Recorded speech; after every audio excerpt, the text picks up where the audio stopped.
Now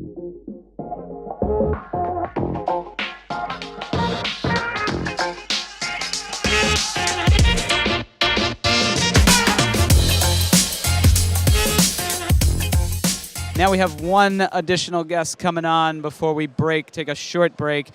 Douglas from Societe Brewing. He's the co-founder of Societe, spelled S-O-C-I-E-T-E, not the correct spelling of society, but we're going to let that one slide. Hey, Chris, how's it going? Good, how are you? Great. Societe, a wonderful brand out of San Diego. You guys are, I think, in your 6th year now? Yeah, we're about 6.5 years old now. Okay, and in that time, I mean, gosh, the industry's changed tremendously. It has. Walk me through how you guys have kind of navigated all that and just what's going through your head in 2018. So the way we've navigated it, and I don't know if it's the right thing, but we're definitely putting big bets on it, is just kind of sticking to our guns. We're not chasing trends. We opened to make beer that we wanted to make, and we're hoping that that works.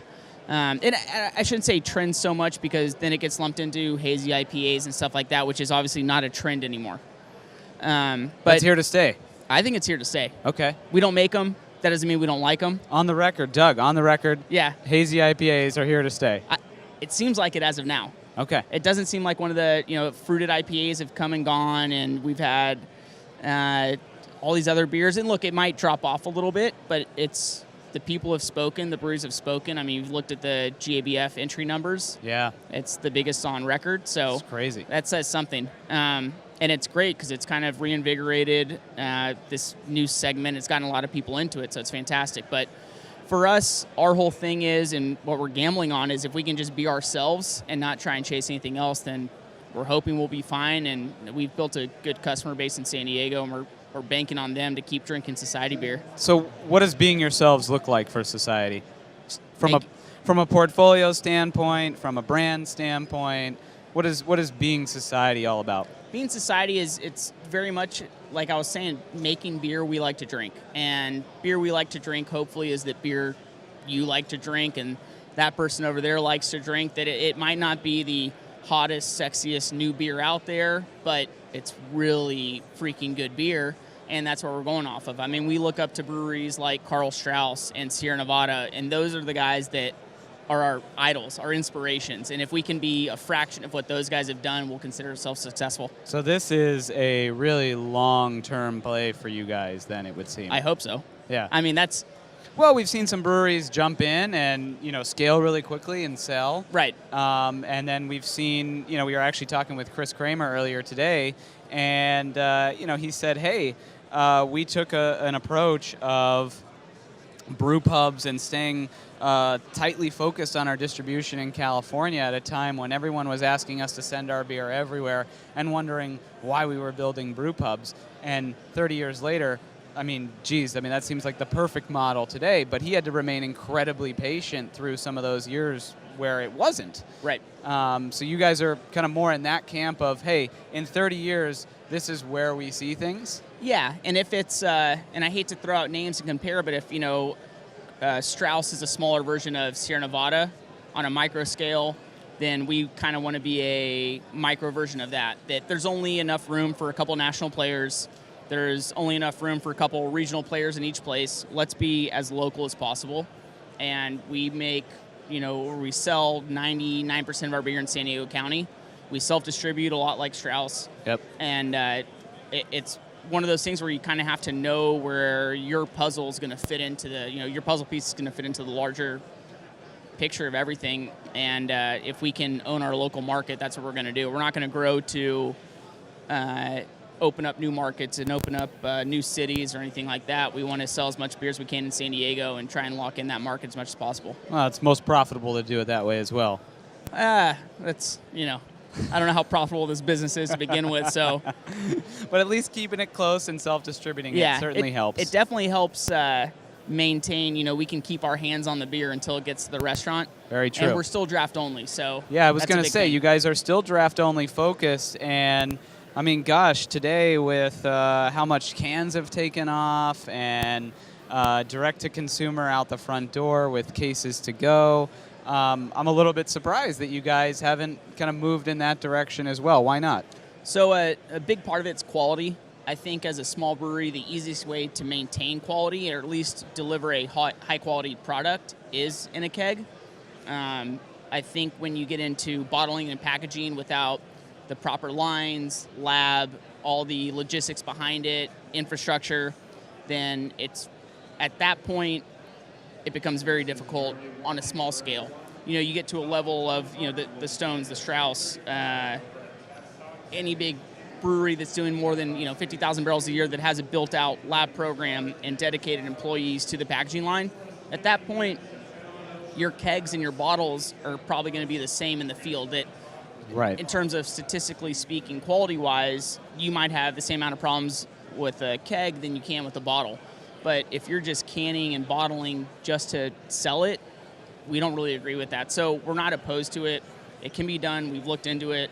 But, our ideal canning setup is a $2 million canning line from Germany.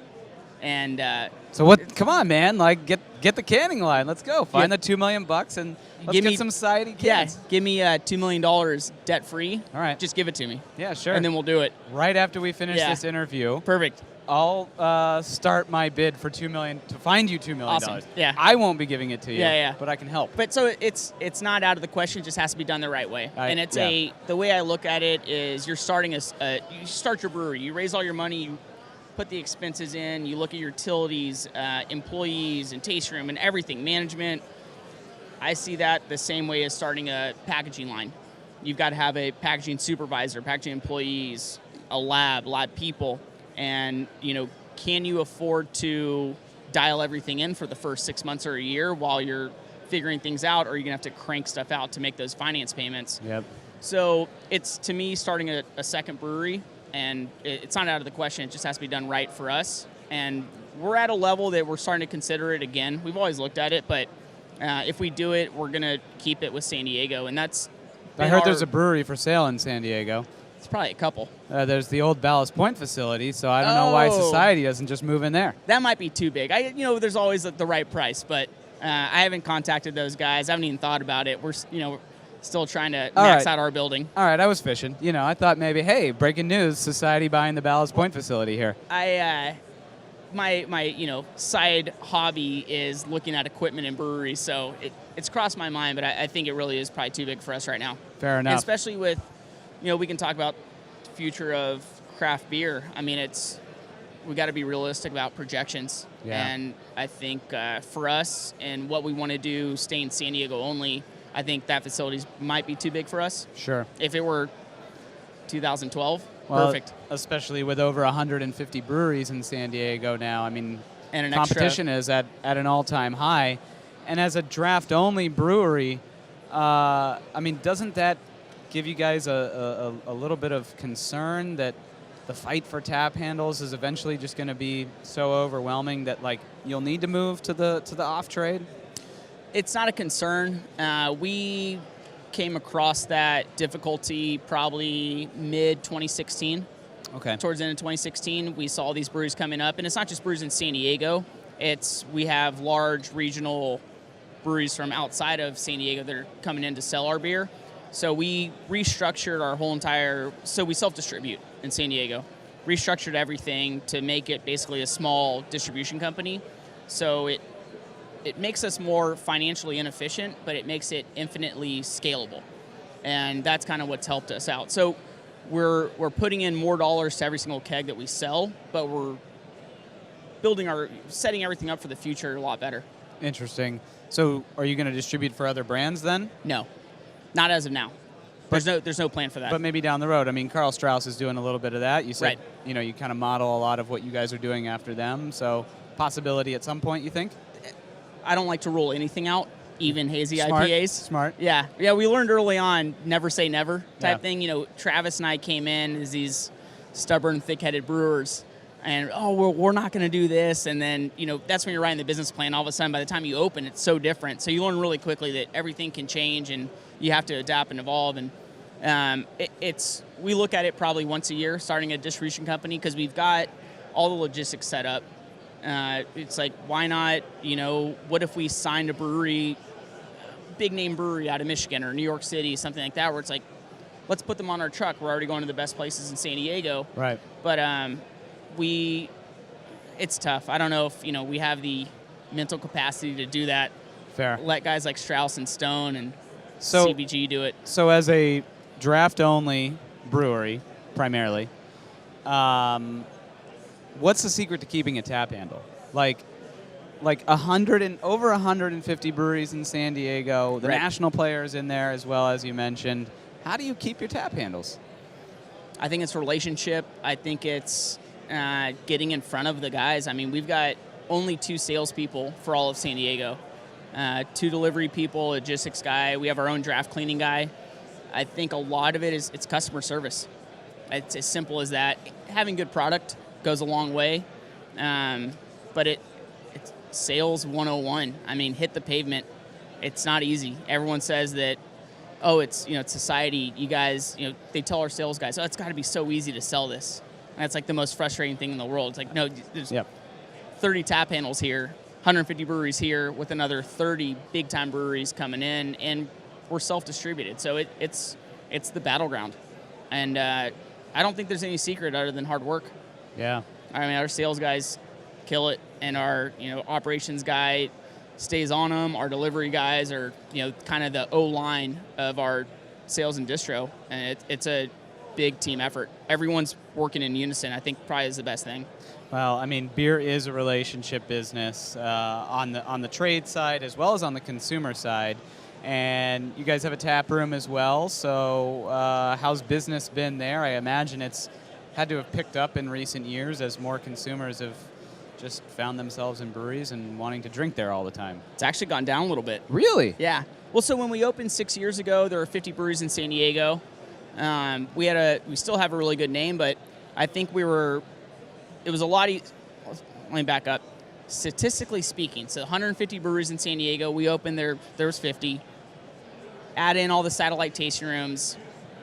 Statistically speaking, there are 3 closer places to your work, home, commute, whatever it is, to go get beer.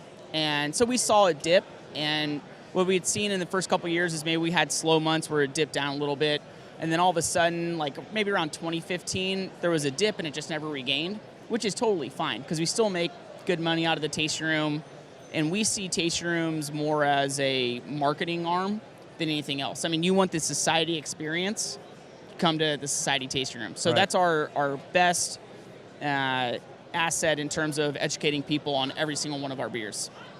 So there's been a dip, which is totally fine. We've planned for it. Everyone in our tasting room, they're not doing anything wrong. It's just consumers have more choices out there, and there's nothing to get. That's great. I mean, don't you want choice as a consumer? So I think it's fantastic. And that's also why we don't have a satellite tasting room.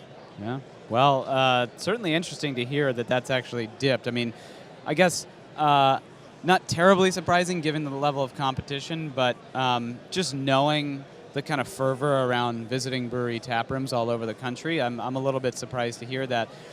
Final question before we let you go. I mean, I got to ask, it seems like what you guys do is very methodical. Everything is very strategic. Do you ever worry that you're playing it too safe or that you're not taking enough risks with some of your decisions? I worry that people are taking too many risks with their decisions. Other companies? Yes. Interesting. And not being strategic enough. All right. So I'm at a point now where I'll show you all of our recipes. I'll show you our numbers. I'll show you our P&L, balance sheet, everything. What I'll never give you is our strategy.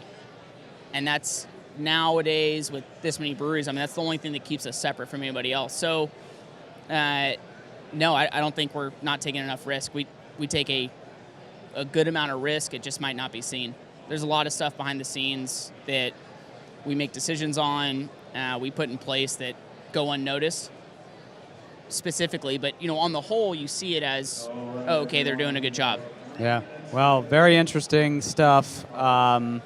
You guys make fantastic beer. Every time I come to San Diego, we used to do our conference at the Paradise Point. You guys were always on tap. That's the one thing I do miss about being in Santa Monica now, is that I can't get a Society pint, just like walk down to the hotel bar. But I'll be in San Diego in a couple weeks, and I'm looking forward to having some of your beer. Yeah, that'd be great. Doug, cheers. Thanks, Chris. Thank I you so appreciate much. it.